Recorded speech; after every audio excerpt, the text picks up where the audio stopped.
Assalamualaikum YouTube, selamat datang di channel saya. Hari ini saya akan memberikan ulasan tentang tablet Fujitsu Ro F02F yang kemarin baru saja saya buka paket. Saya sudah coba-coba sekitar 1 hari. Seperti apa impresi saya, kesan saya terhadap tablet ini? Yuk kita ulas bersama-sama. Ya. Jadi tablet ini saya beli seharga 550.000 kan ya. Dengan catatan ini tabletnya minus. Minusnya apa? Kata sellernya minusnya adalah layarnya Shido. Cuma setelah saya cek-cek ini tidak ada Shidonya ya kan.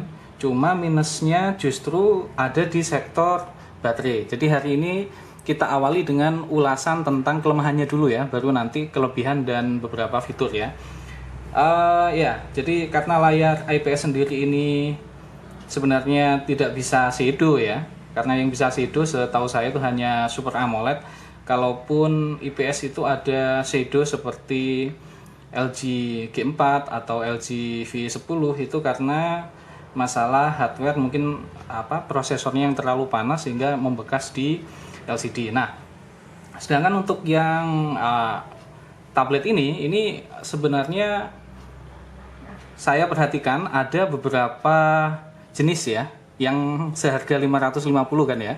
Jadi kalau yang harganya normal itu masih di atas 750 sampai 850.000. Nah, ini yang 550.000, sepengetahuan saya ini ada 2 jenis. Yang pertama baterainya normal tapi minusnya di pinggiran layarnya ini agak kekuningan ya. Jadi kalau ada LCD yang kekuningan semacam itu biasanya faktor usia dan faktor penggunaan ya.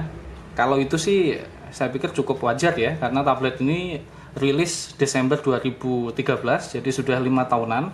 Kemudian yang kedua, nah ini yang saya hadapi ya. Normal, tidak ada masalah. Namun kelemahannya justru ada di baterai.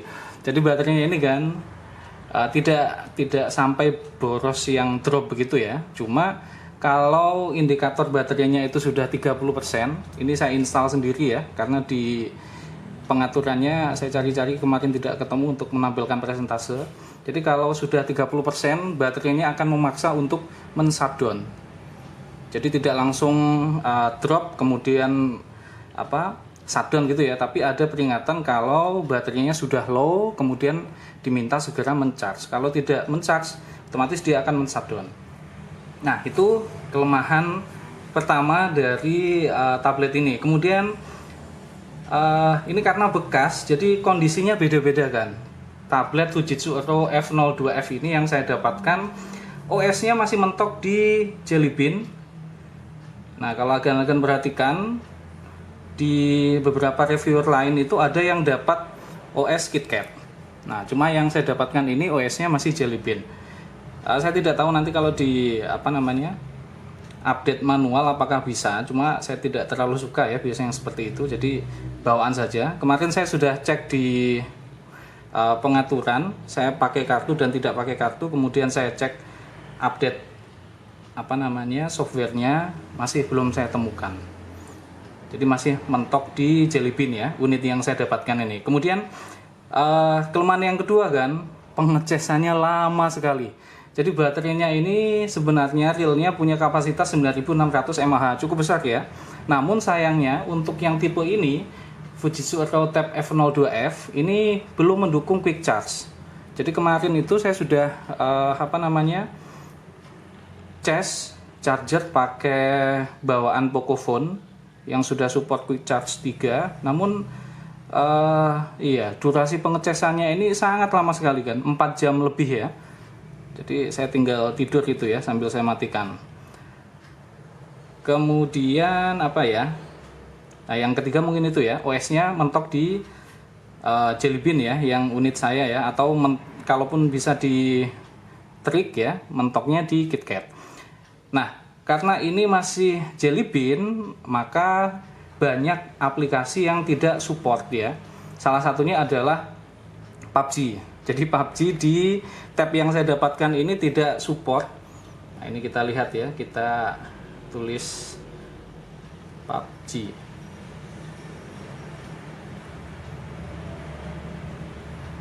Nah, ini kita lihat. Nah, ini your device is not compatible with this version. Kenapa? Karena OS-nya masih KitKat. Oke, apa lagi ya?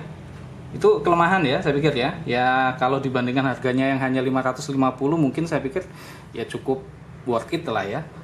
Dengan harga segitu ya, dengan segala macam kondisi ya masih lumayan lah kan. Nah, beralih ke soal kelebihan ya kan sekarang. Jadi tablet ini sebenarnya cukup lebar, 10 inch.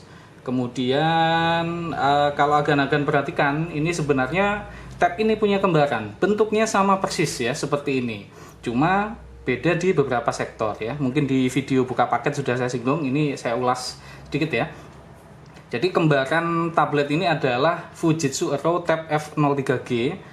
Bedanya apa? Bedanya yang pertama, layar, jenis layarnya itu sudah Super AMOLED. Kemudian yang kedua, prosesornya itu lebih baru, yaitu Snapdragon 801. Kalau yang ini masih Snapdragon 800 kan ya, kelihatan nggak?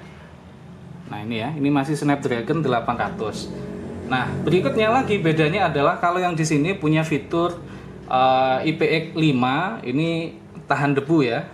Nah sedangkan yang di kembarannya yang keluar lebih muda, yaitu Oktober 2014 ya, F03G, itu sudah perlindungannya lebih lengkap. Jadi tidak hanya tahan debu tapi juga tahan semprotan air ya, pakai jet ya. Jadi bukan direndam ya, cuma disemprot seperti itu. Berikutnya lagi apa ya, OS-nya. Nah, OS bawaannya itu sudah KitKat. Kalau yang ini kan ada yang KitKat, ada yang belum. Nah, bedanya lagi di kapasitas baterai ya. Jadi kalau di sini baterainya itu ada iklannya ya ini ya. Oke, kita skip dulu. Oke. Nah, ini ya. Kalau yang di sini kapasitas baterainya adalah 9600 mAh. Kalau di kembarannya F03G itu hanya 7840 mAh. Cuma dengan layar Super AMOLED. Jadi kalau dibandingkan dengan ini mungkin ya sama atau mungkin sedikit lebih baik ya di Fujitsu Aero F03G. Dan keunggulan lain ya, tablet kembaran Fujitsu ini yang F03G itu sudah support Quick Charge Qualcomm 2.0. Ini belum, makanya sangat lama sekali. Ini agan-agan bisa lihat ya. Nah ini ya, kelihatan nggak kan? Nah ini. Jadi untuk resolusinya dia masih 299, masih ya lumayan lah untuk ukuran tablet ya. RAM-nya yang tersedia 1,8 dari 2 GB, kemudian available RAM-nya masih 39% di 700 MB-an. Nah, internal storage-nya ini adalah 64 GB yang tersedia 48 GB.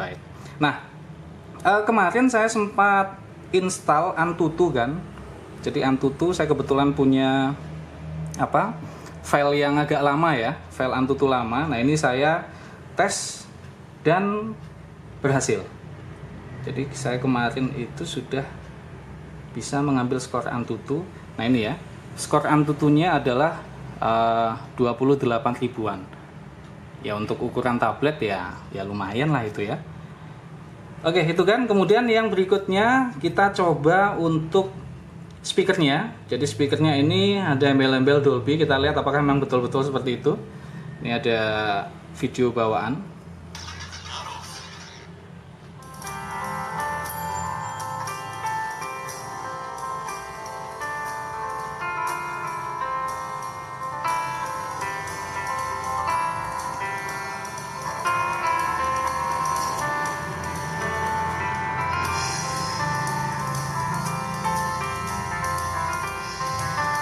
Ya, speakernya lantang ya. Ya, jadi speakernya stereo ya kan. Di sini speaker, di sini juga speaker. Mungkin juga agan-agan sudah dengar juga ya. Dua-duanya berfungsi dan aktif seperti itu. Oke. Jadi suaranya mantap ya. Kemudian, ini ya jaringannya. Jaringannya dia sudah 4G. Saya pakai kartu Tri. Nah, ini langsung muncul LTE. Jadi cukup, nah ini penuh ya, padahal ini kartu Tri. Oke, kita kembalikan lagi ke WiFi. Nah, Ya, kualitas kameranya antara kamera depan dan belakang sebenarnya ya lumayan kan ya untuk ukuran tablet ya, 8 megapiksel dan 1,2. Saya sudah sempat jepret-jepret juga tadi. Ini kalau fotonya di indoor ya kan. Nah, ini cukup lumayan detailnya. Ini untuk kamera depannya. Tuh ya. Oke, nah berikutnya apa ya kan? Berikutnya ini sebenarnya punya fitur yang seperti Sharp 08E ya, SH08E. Dia punya fitur untuk edit. Nah ini ya. Nah ini kita bisa milih. Ini kalau saya coba pakai stylus pen. Nah ini yang bagian ujung kebetulan bisa dipakai. Nah ini ya. Tidak terlalu peka ya ini kan ya. Oke, ini tadi Antutunya ya, Antutu benchmarknya. Masih bisa kebaca apa enggak ya ini? Oke, ini yang versi lama ya. Di sini terbaca Docomo F02F. Oke, nah tablet ini punya LED di sebelah pojok. Jadi kalau agan-agan itu mencharge, ini saya tes juga aja kan ya. Jadi kalau mencharge itu akan ada notifikasi warna merah kan. Nih saya coba ya.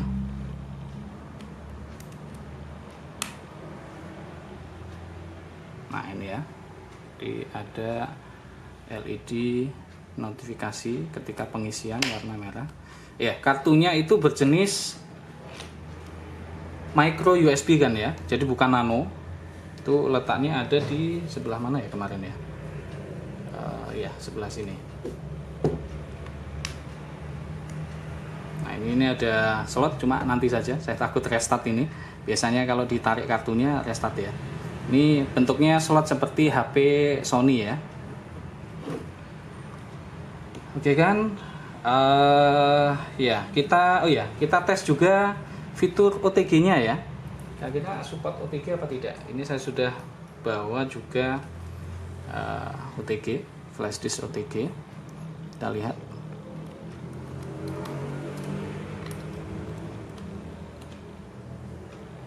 Ini apakah support? Oh, support tapi tulisannya blank USB. Coba kita lihat dengan file manager.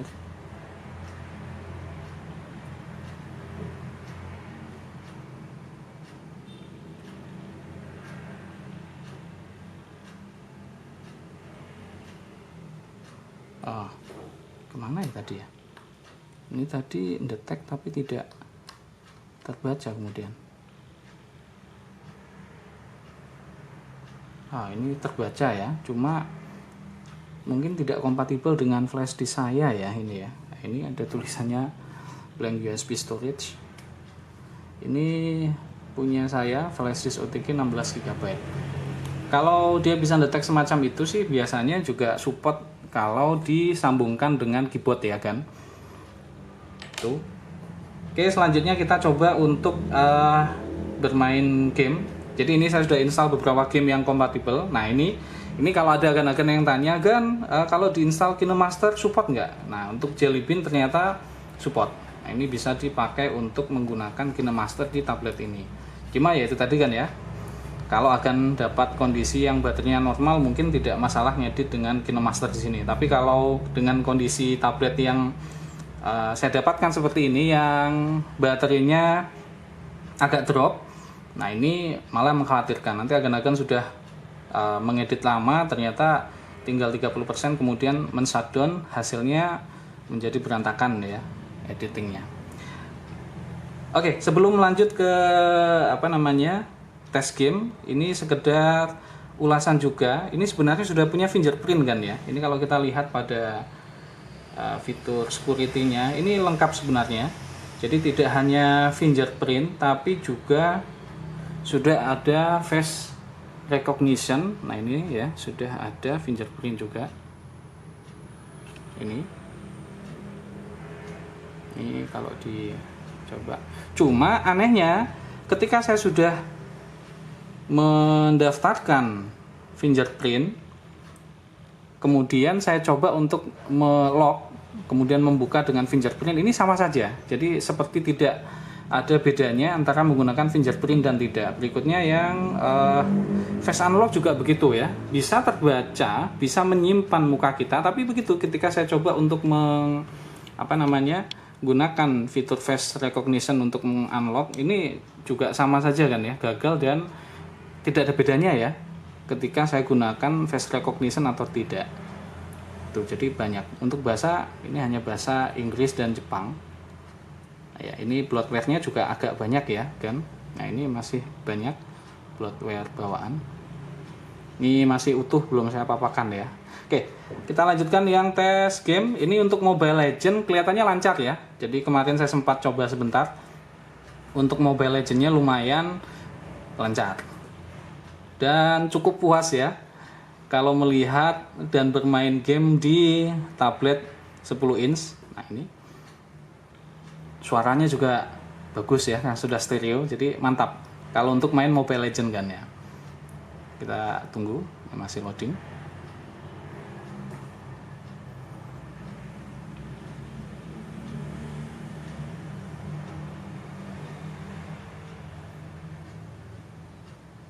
Ya, jadi tablet 550.000 ya, dengan segala kelebihan dan kekurangan baik secara spesifikasi maupun kondisi tabletnya kan ya. Jadi tablet ini setelah saya upload semalam ternyata banyak yang stoknya kosong untuk yang di harga 550. Kalau yang di kondisi normal yang 750 sampai 800-an itu masih banyak ya. Nah, sudah mulai ya.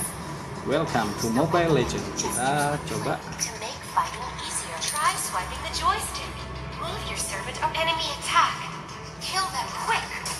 Nah, ini lancar. Oh, suaranya juga menggelegarkan ya. Mantap kalau dipakai untuk game ya. Ya. Oke.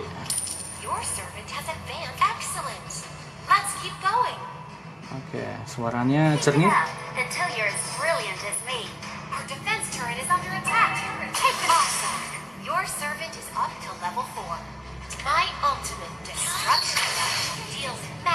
Oke, itu kan ya, cukup untuk ini.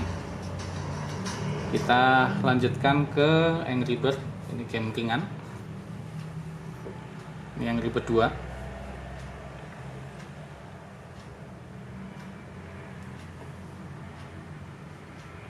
Jadi kalau game ringan kelihatannya lancar ya, sekelas Mobile Legends, kemudian Angry Bird, ini kelihatannya lancar, tidak ada masalah. Selain faktor OS, untuk faktor prosesor itu juga enteng ya kalau untuk game ringan. Kalau untuk game berat ya itu tadi ya, mungkin ada frame drop atau patah-patah gitu ya. Oke, sudah mulai.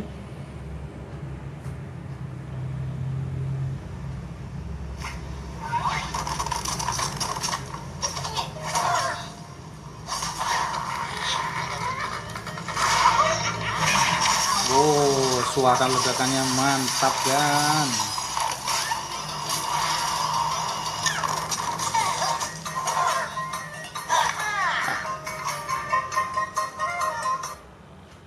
Kok layarnya mati?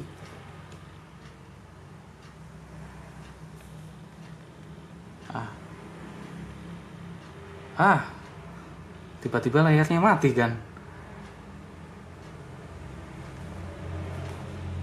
Ini anget juga ya. Waduh, jangan-jangan habis ini baterainya ya.